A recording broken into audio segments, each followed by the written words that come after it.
Bonjour et je suis contente que tu es là avec moi ce matin. Et pour commencer, nous allons faire travailler nos cerveaux. Donc, es-tu prêt? Allons-y. Pour les lettres ou les épîtres, nous avons Galates, Éphésiens, Philippiens, Colossiens, 1 et 2 Thessaloniciens, 1 et 2 Timothée et Tite.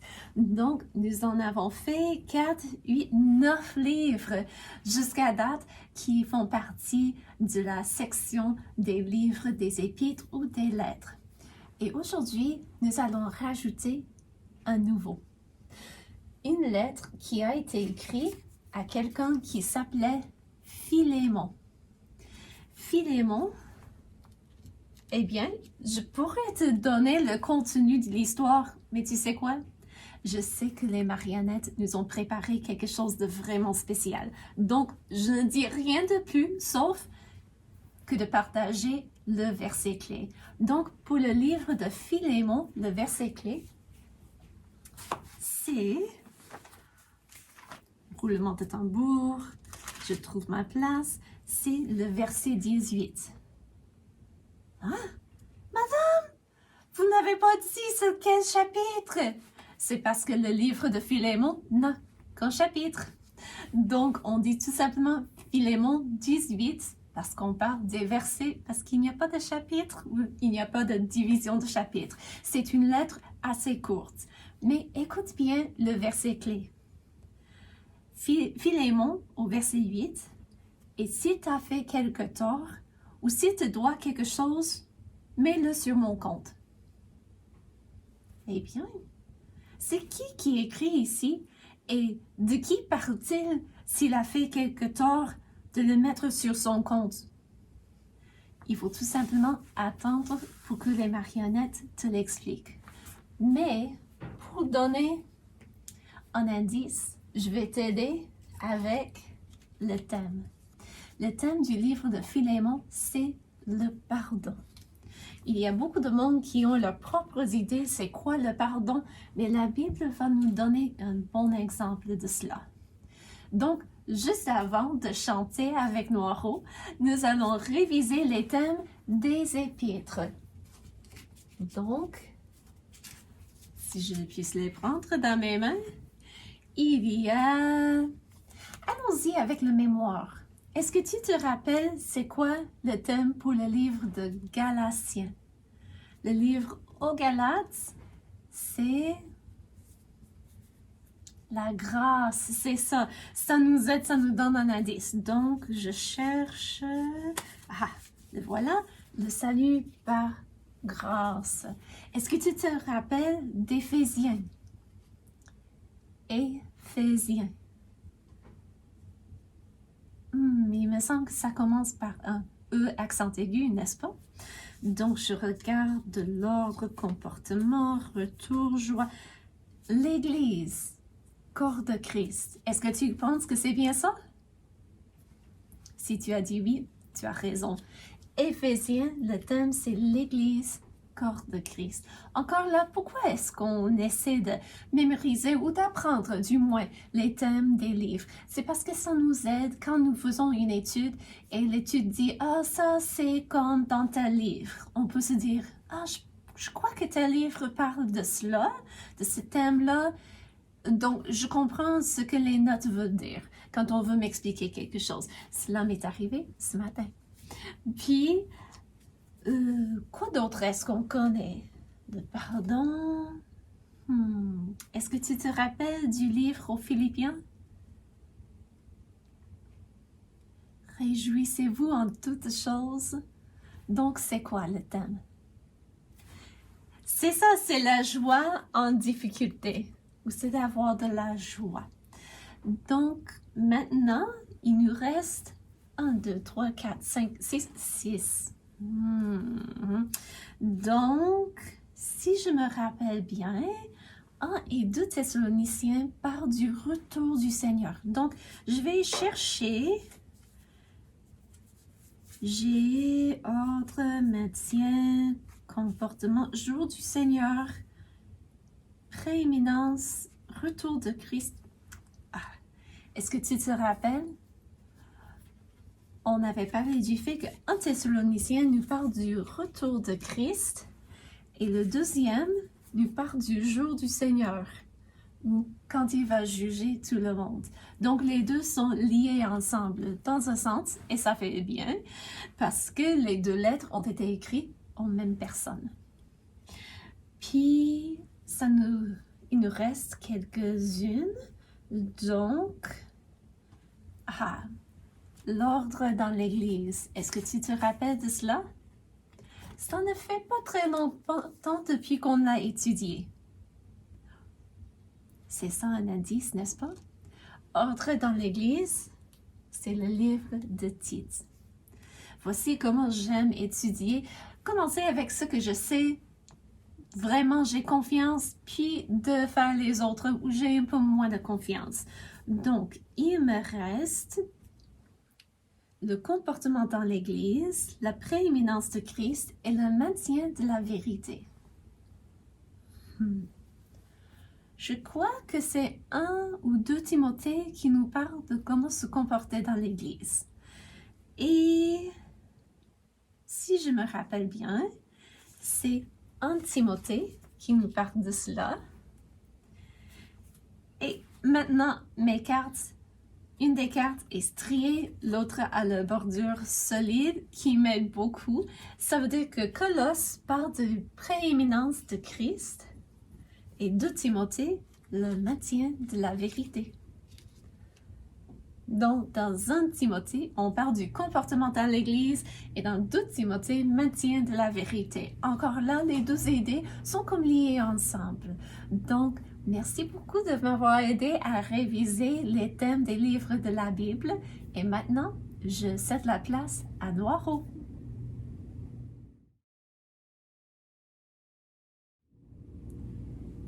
Salut, ça va? Hey, je suis contente de te voir. Puis, je me demande si tu as fait une marche cette semaine? Oui, parce qu'on va justement chanter de marcher. Donc, on va chanter marcher, marcher, marcher. Non? Ok, d'accord, on va chanter une chanson qui parle du fait de marcher. Marche, marche, marche joyeusement. Chaque jour avec entrain, suis le droit chemin. Jésus est ton ami, alors prends sa main. Tiens-la bien, oui, tiens-la main. Tiens-la bien, même demain. Chante, chante, chante joyeusement. Ne te laisse pas troubler par les contretemps. Jésus est ton ami, alors prends sa main. Tiens-la bien, oui, tiens sa main. Tiens-la bien, même demain. Retousse tes manches joyeusement. Si ton travail est bien fait, tu seras content. Jésus est ton ami, alors prends sa main. Tiens-la bien, oui, tiens sa main. Tiens-la bien, même demain. Je t'avais dit qu'on allait chanter du fait de marcher et aussi du fait de chanter et retrousser ses manches pour faire un bon travail. Hein? Est-ce que toi, tu as fait du travail cette semaine? Peut-être à l'école ou à la maison en aidant maman et papa? Oui? Ah, j'espère que tu as beaucoup aimé ton travail. Tu sais, au début, quand j'étais un tout petit garçon, je n'aimais pas trop travailler, mais j'ai appris à aimer cela et à chanter pendant que je travaillais.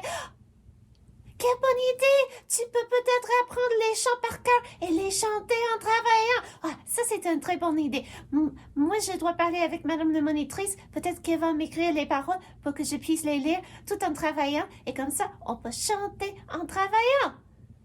En tout cas, j'ai aussi une autre chanson pour toi qui parle du fait que Jésus est notre bon berger si nous sommes prêts à l'accepter comme sauveur.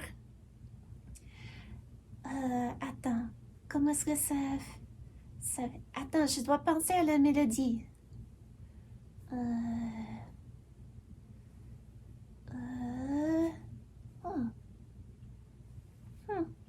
Je me rappelle pas. Attends, je vais aller regarder le livre de musique.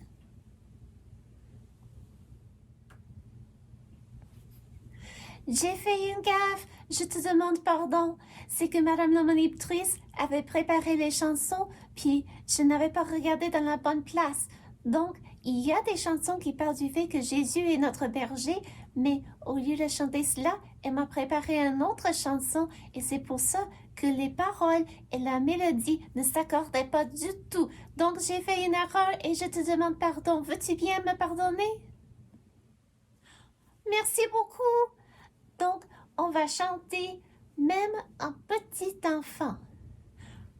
Même un petit enfant comprend que le Seigneur nous aime. Même un petit enfant comprend qu'il est son bon berger. Ce berger doit souvent chercher les agneaux qui s'éloignent. Rien ne peut l'arrêter quand il dit je veux les trouver. Je pensais bien que ça parlait du fait que Jésus est le bon berger. En tout cas, deuxième strophe. Même un petit enfant comprend que le Seigneur nous aime. Même un petit enfant comprend qu'il est son bon berger. Quand un petit agneau s'égare au bord du précipice, laissant son grand troupeau, le berger l'arrache au danger.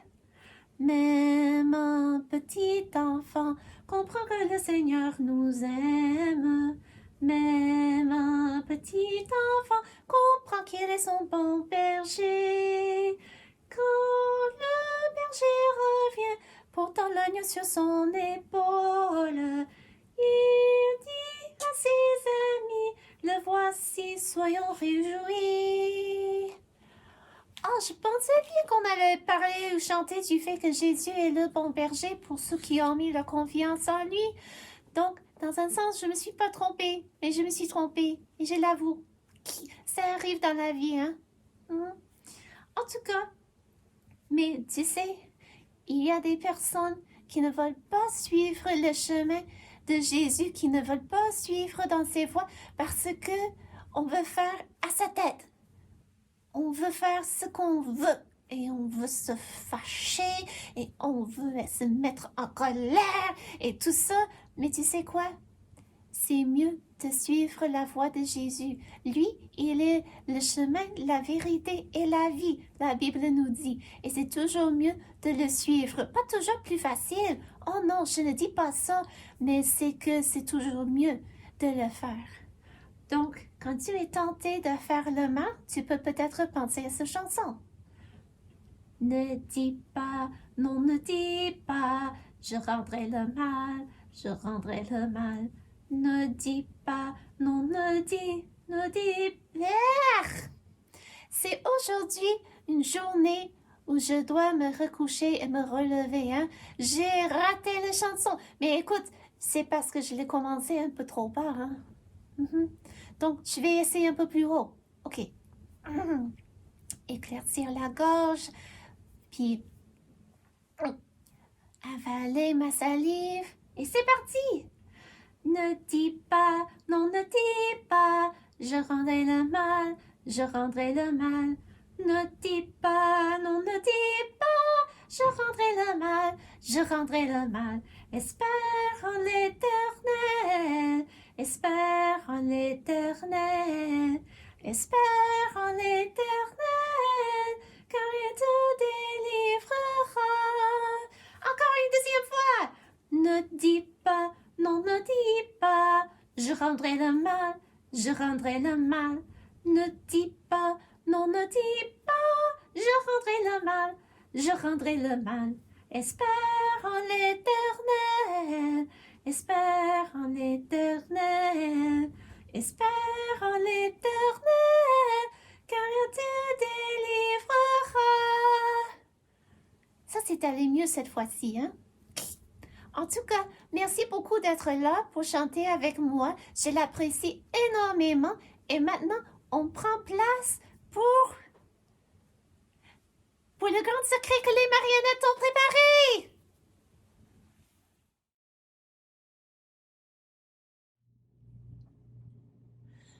l'année 60 après Jésus-Christ, Paul, un apôtre de Jésus, est retenu prisonnier de Rome. En attendant son procès, il a la permission de louer une maison. Dans le livre romain, nous découvrons que Paul utilisait un secrétaire pour écrire ce qu'il dictait. Dans notre représentation, nous avons choisi Timothée comme secrétaire, bien que la Bible ne nous dit pas que Timothée était celui qui écrivait pour Paul. Par contre, nous savons qu'il était là pendant que Paul écrivait cette lettre. Mais à qui Paul adressait-il sa lettre? Pourquoi était-il reconnaissant pour le dessinateur de sa lettre? Et quelle requête Paul a-t-il fait de cet ami? Nous apprenons cela et bien plus dans la lettre écrite à...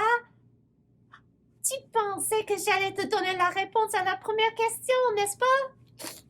Mais tu dois écouter Timothée qui va relire la première partie de la lettre avant que Paul ne continue.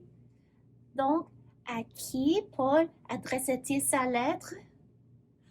Pourquoi était-il reconnaissant pour le dessinateur? Et quelle requête Paul a-t-il fait de cet ami? Bonne écoute!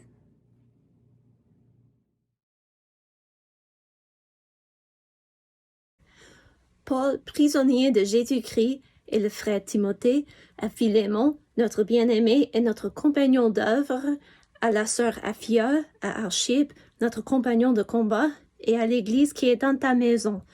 Que la grâce et la paix vous soient données de la part de Dieu notre Père et du Seigneur Jésus-Christ.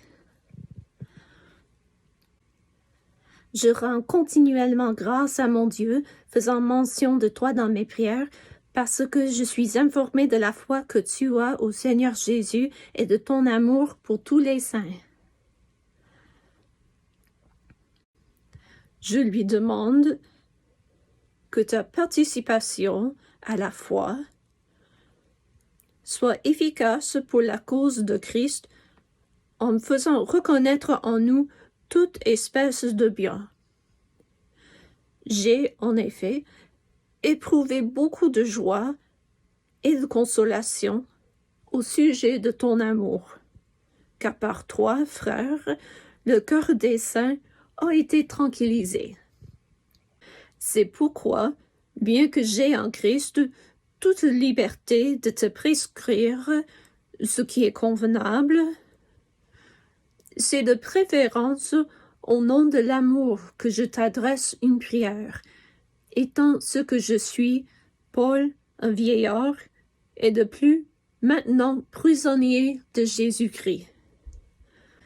Je te prie pour mon enfant que j'ai engendré étant dans les chaînes, Onésime, qui autrefois t'a été inutile, mais qui maintenant est utile, et à toi et à moi. Je te le renvoie, lui, une partie de moi-même. J'aurais désiré le retenir auprès de moi pour qu'il me serve à ta place pendant que je suis dans les chaînes pour l'Évangile. Toutefois, je n'ai rien voulu faire sans ton avis, afin que ton bienfait ne soit pas comme forcé, mais qu'il soit volontaire.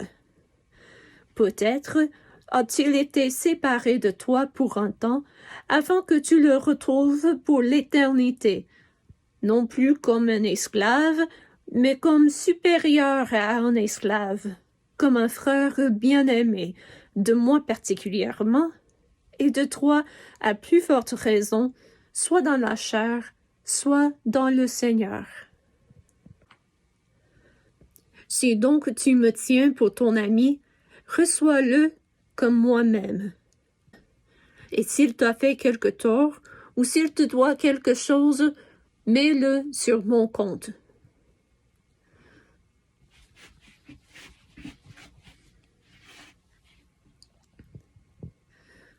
Moi, Paul, je l'écris de ma propre main, je paierai pour ne pas te dire que tu te dois toi-même à moi.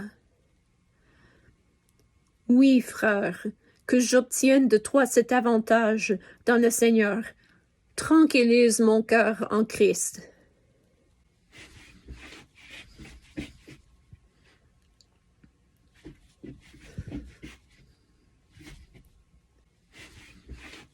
Oui, frère, que j'obtienne de toi cet avantage dans le Seigneur.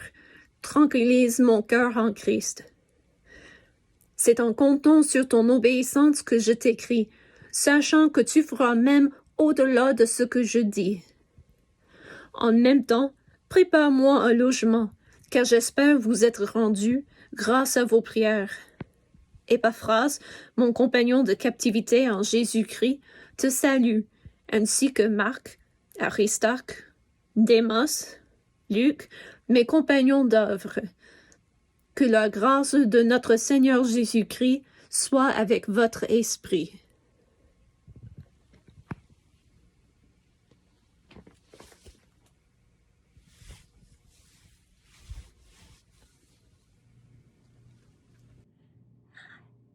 Rebonjour. As-tu trouvé la réponse aux 3 questions? Oui! Ah, c'est merveilleux! Donc, Paul, à qui adressait-il sa lettre? C'est ça, il avait écrit à Philémon. C'est pour ça que le livre s'appelle le livre au Philémon. Puis, ah oui, pourquoi est-ce que Paul était reconnaissant pour Philémon? Est-ce que tu te rappelles?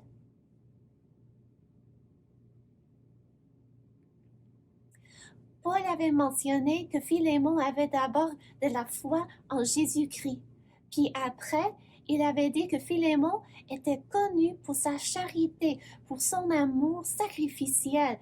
Donc j'imagine que Philémon était le genre de personne qu'on voulait avoir comme ami parce qu'il aimait et obéissait à Dieu, puis aussi il aidait les autres avec ses biens quand il pouvait. Donc, Paul était reconnaissant pour cela. Mais il avait une requête à faire à Philémon. Est-ce que tu te rappelles? Oui, il voulait que Philémon pardonne à Onésime. Et sais-tu que Dieu a utilisé Paul pour nous donner cet exemple du pardon? C'était volontaire et pas forcé de la part de Philémon. Puis aussi, Paul était prêt à prendre sur lui-même les dettes d'Onésime et il a demandé qu'Onésime soit traité comme lui. Et quand on accepte le pardon des péchés que Dieu offre à tout le monde et qu'il ne force jamais personne d'accepter, Dieu dit qu'il donne à la personne la justice de Jésus. Jésus a pris sur lui-même les conséquences des péchés de toutes les fois qu'on a violé la loi de Dieu. Et pour la personne qui a demandé pardon et qui a cru en Jésus, Dieu offre de le traiter comme co-héritier avec Jésus. Wow, c'est magnifique et merveilleux! Puis, penses-tu que Philémon a accepté de pardonner à Onésime? Puis, comment réagirais-tu si tu avais fait un tort à quelqu'un et il t'a pardonné à la demande de quelqu'un d'autre qui était prêt à payer ta dette? Comment réagirais-tu?